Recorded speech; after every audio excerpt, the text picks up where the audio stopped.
लीलासूक्तम् ॐ नीलाम् देवीगुम् शरणमहम् प्रपद्ये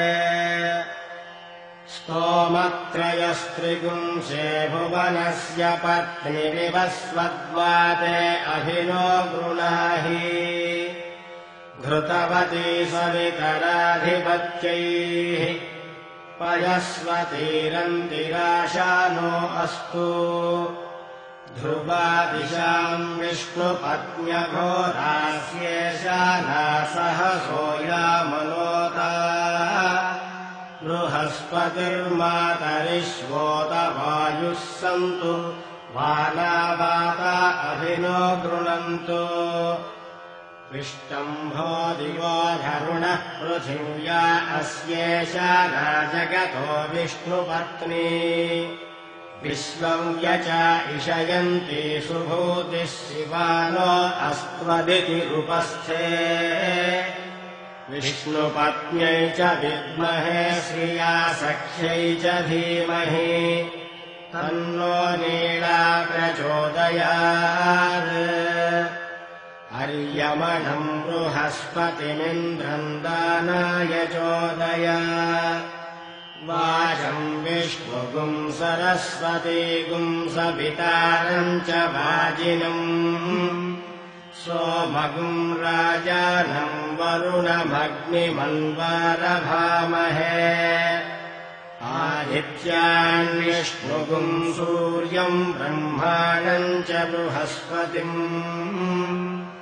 देवस्य त्वा सवितुः प्रसवेऽस्मिनोर्बाहुभ्याम्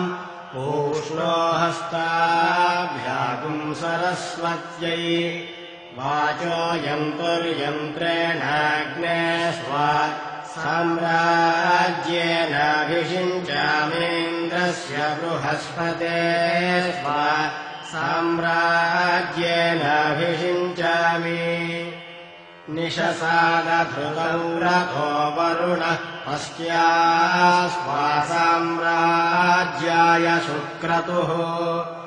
देवस्य त्वा सवितुः प्रसवे अस्मिनोर्बाहुभ्याम् पूष्णो हस्ताभ्याम्